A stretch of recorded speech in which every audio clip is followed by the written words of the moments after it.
प्यारे बच्चों, आज की क्लास में आप सबका स्वागत है। आज आपके लिए स्पेशल क्लास है, तो जल्दी से जल्दी क्लास को शेयर कर दीजिए अपने साथियों तक। क्लास को लाइक कर दीजिए, शेयर कर दीजिए और कमेंट की संख्या थोड़ी बढ़ा देना भाई। क्लास होने के बाद भी जा करके वीडियो में कमेंट करना है, लाइक करना है, शेयर करना है। और जो अगर नए हमारे बच्चे आए हैं तो उन सबको चैनल को सब्सक्राइब भी करना है।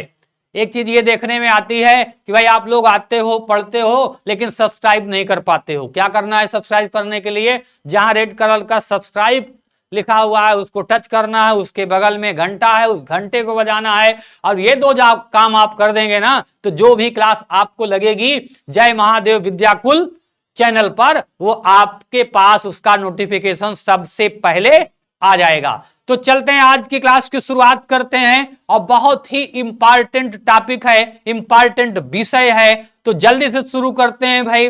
जल्दी से आप लोग पहले क्लास को शेयर करिए और थोड़ी संख्या बताइए, थोड़ी संख्या बढ़ाइए, बताइए, बढ़ाइए और समझाइए हमें कि जी हम आ गए हैं पढ़ने के लिए, हम तैयार हैं जी। और आज आपके लिए कुछ अलग से, कुछ स्पेशल से बताना है। आज आपको यह बताना है कि किस तरीके से एक अच्छा निबंध आप लिख सकते हैं और अच्छा निबंध लिख करके अच्छे नंबर पा सकते हैं। यह काम थोड़ा सा कठिन जरूर है, यह काम थोड़ा सा कठिन जरूर है, लेकिन असंभव नहीं है। क्योंकि निबंध लिखना एक कला है, अपनी शैली है, अपनी तरीके से हम विषयों को रखते हैं। किसी दूसरे के बताए हुए मार्ग पर चलकर हम निबंध तो नहीं लिख सकते हैं, लेकिन क्या है कि हम अपनी मेंटेलिटी, अपना दिमाग, अपनी सोचने का नजरिया, अपना तरीका बदल सकते हैं। जब हम अपने सोचने और लिखने के तरीके को बदल लेंगे तो निश्चित रूप से हम एक अच्छा निबंध लिख लेंगे। केवल लाइनों को सीख लेने से, किसी की बात मान लेने से, किसी के पीछे पीछे चल देने से कुछ नहीं होता है। हमें बदलना पड़ेगा अपनी सोच को जी।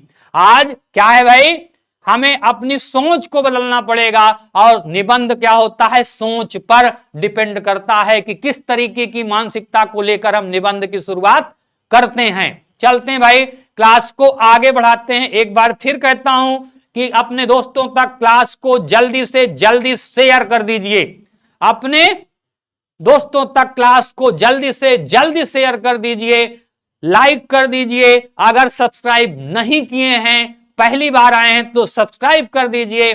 सब्सक्राइब का बटन दबाते हुए और घंटे को बजा दीजिए जी। आज घंटा बजाना है और आगे बढ़ना। जय हो, जय हो, जय हो का नारा आज लगाना है जी। चलें फिर शुरुआत करें जी। शुरुआत करते हैं। सबसे पहले और सबसे प्रमुख चीज क्या है निबंध लिखने में? पहली क्या बात होनी चाहिए? पहली बात होनी चाहिए भाई, किसी भी निबंध को अगर लिखना है, किसी भी निबंध को लिखना है तो क्या करना होगा?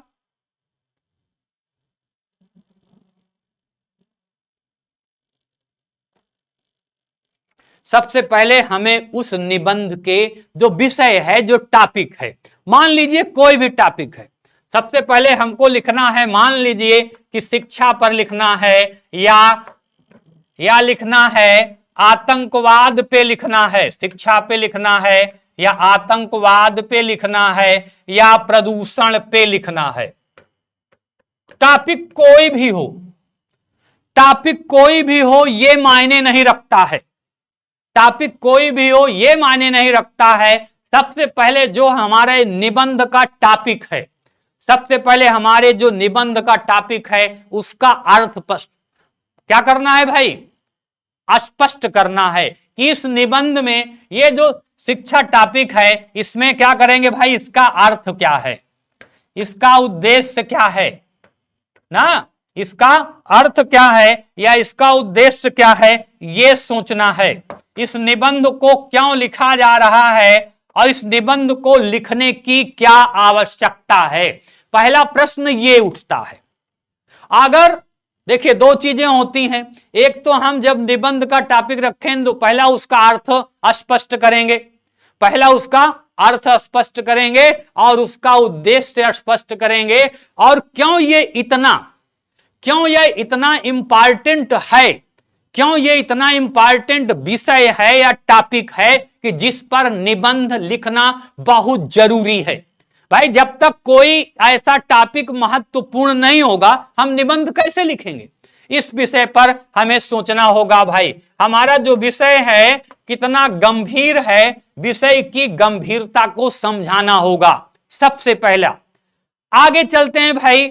उसके बाद कहते हैं कि ये जो विषय है, शिक्षा का अर्थ तो समझा दिए, और इसका हमारे जीवन पर या लोगों के जीवन पर या राष्ट्र के जीवन पर क्या प्रभाव पड़ता है।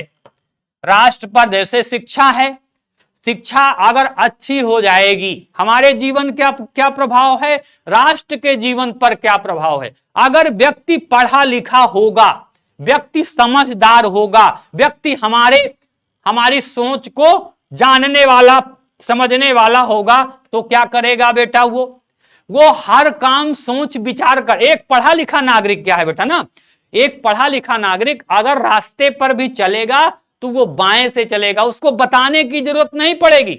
शिक्षा की इतनी उपयोगिता है, इस बिंदु को भी अपने तरीके से सुंदर शब्दों में, अच्छे शब्दों में और अलंकारिक भाषा में लिखना है।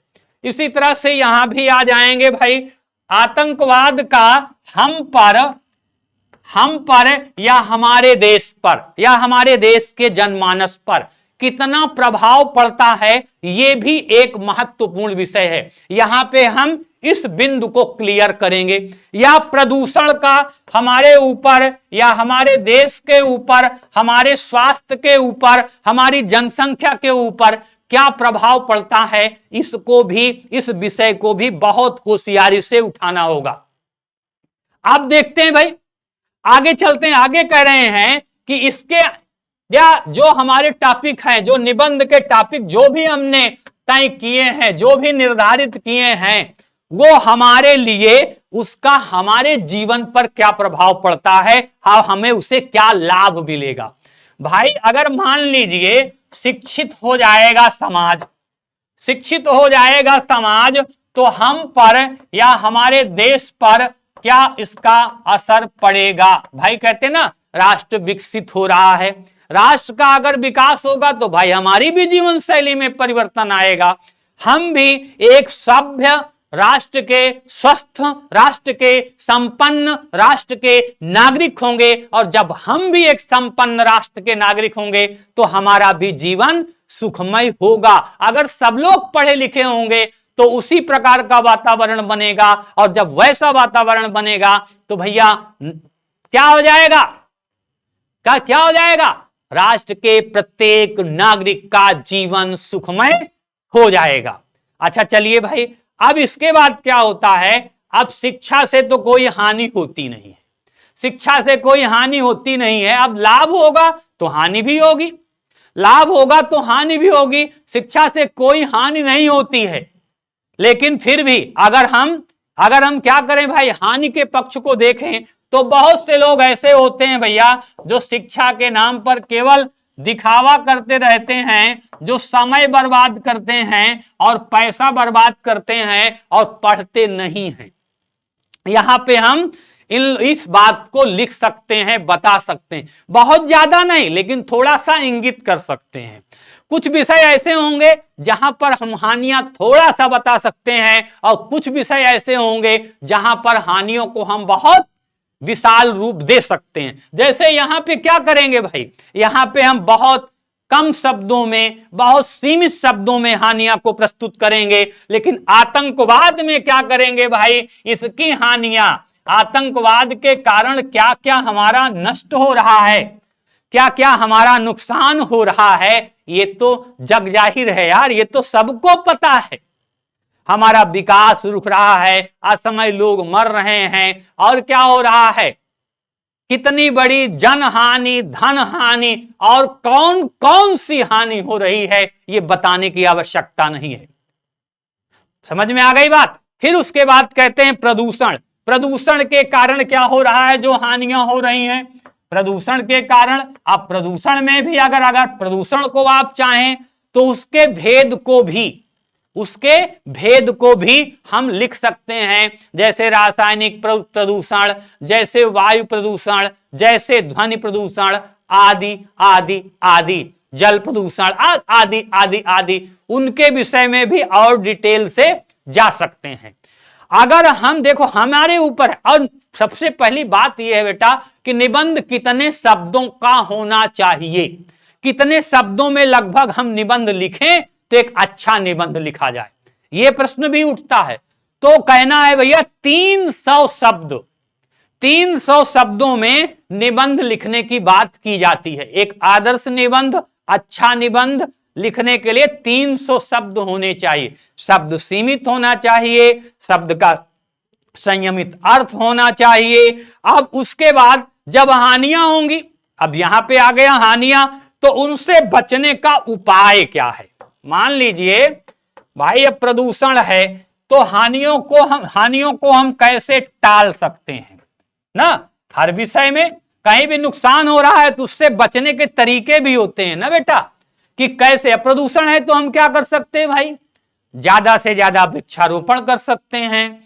सबसे पहले क्या कर सकते हैं भाई, अगर वृक्षारोपण कर सकते हैं, और क्या कर सकते हैं, लोगों को शिक्षित कर सकते हैं कि भैया सूखा, क्या कर सकते हैं भैया कि सूखा कूड़ा और गीला कीड़ा, देख रहे हो हर नगर में बन रहा, कि कहां पे आपको गंदगी डालनी है, इसके लिए भी हम जागरूक कर सकते हैं और हमें करना चाहिए।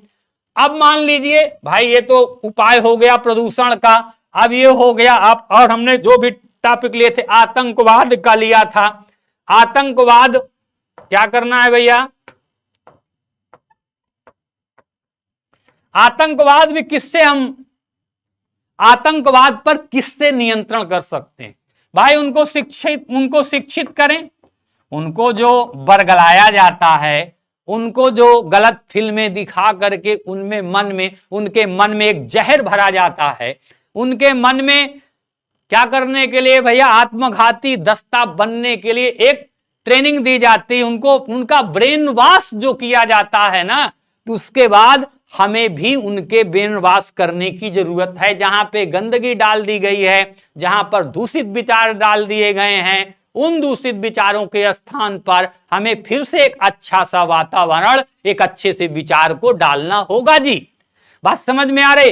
फिर से कह रहा हूं भाई कि जो लोग हमारे चैनल पर आज जय महादेव विद्याकुल पर आज पहली बार जुड़े हैं, वो लोग चैनल को सब्सक्राइब कर दें और क्लास को लाइक कर दें, अपने दोस्तों तक शेयर कर दें, जिससे हम आपकी अच्छी से अच्छी सेवा और शिक्षा दे सकें। इसका भी आपको ख्याल रखना है जी। अब चलते हैं आगे की तरफ। अगर मान लीजिए और क्या करना है भाई, इसके बाद भी हम क्या कर सकते हैं, जो हमारा विषय है, ठीक है ना, जो हमारा विषय है उसको हम क्या करेंगे, बहुत अच्छे तरीके से अपने आप के सारे विषयों को जोड़ते हुए अंत में कहां ले जाएंगे भाई, एक निष्कर्ष निकालेंगे।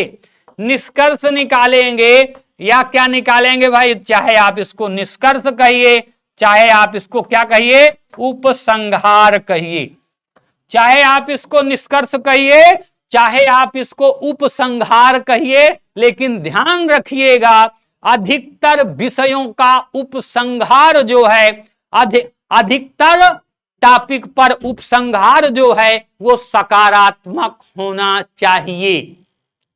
राष्ट्र के लिए, देश के लिए, हमारे लिए, सबके लिए क्या होना चाहिए, उपसंहार जो है सकारात्मक होना चाहिए। विषय का टॉपिक भी बहुत महत्वपूर्ण भूमिका निभाता है। किस टॉपिक पर क्या लिखना है, किसको नकारात्मक लिखना है, किसको सकारात्मक लिखना है, लेकिन एक अच्छे निबंध के लिए सकारात्मक रूप से निबंध का समापन करना चाहिए। बात समझ में आ रही जी।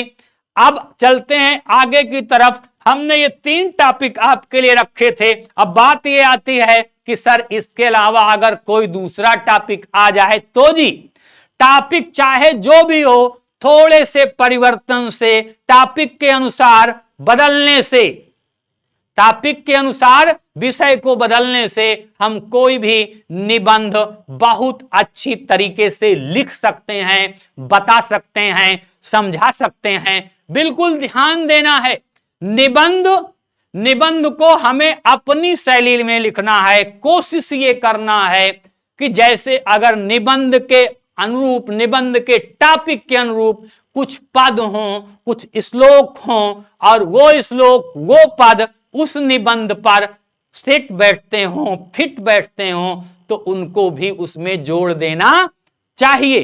क्योंकि टॉपिक के अनुसार पद जोड़ना है, टॉपिक के अनुसार पद जोड़ना है। अगर हम ये काम कर जाते, मान लीजिए तुलसीदास पर निबंध आ गया, मान लीजिए हिंदी साहित्य की विशेषताओं पर निबंध आ गया, तो हम जिस तरह का निबंध लिखते हैं, जिस विषय, जिस तरह का हमारा टॉपिक होता है, उसी हिसाब से हमारी भाषा शैली भी और शब्दावली भी होनी चाहिए। अगर हम लिखते हैं विज्ञान के चमत्कार, तो भाई उसमें हमको क्या करना पड़ेगा, फिजिक्स के कुछ शब्द डालने पड़ेंगे। अगर लिखना है आतंकवाद, तो हमको उस तरह की भाषा के कुछ शब्द डालने पड़ेंगे। आर्मी से और आतंकवादियों के शब्दों का प्रयोग करना पड़ता है। यही निबंध की सबसे बड़ी विशेषता है कि अब ये तो हमने टॉपिक तो आपको बता दिया, किन किन हेडिंग के आधार पर लिखना है, क्या लिखना है, ये बता दिया। अब हम यहां पे बात कर रहे हैं कि विषय के अनुसार भाषा में भी थोड़ा सा परिवर्तन या भाषा में भी थोड़ा सा बदलाव करना पड़ता है। कहते हैं ना, जैसा देश वैसा भेष।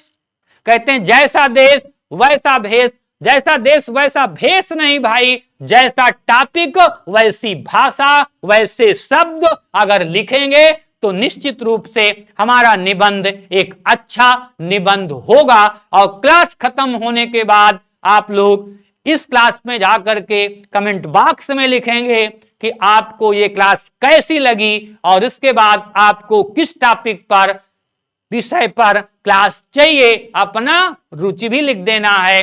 और फिर से एक बार कहता हूं कि आप लोग चैनल को सब्सक्राइब करिए, क्लास को लाइक करिए, अपने मित्रों, अपने दोस्तों तक शेयर करिए। यही जो आपका लाइक, सब्सक्राइब और शेयर है ना बेटा, यही हम लोगों को बहुत ऊर्जा देता है, जिससे हम लोग नई नई क्लास लाने के लिए, आपके लिए लाने के लिए सोचते रहते हैं, विचारते रहते हैं। और आज की क्लास में आप सबका बहुत बहुत स्वागत है, बहुत बहुत धन्यवाद है। अब क्लास को यहीं पे खत्म किया जाता है। धन्यवाद। Okay, thank you, bye bye.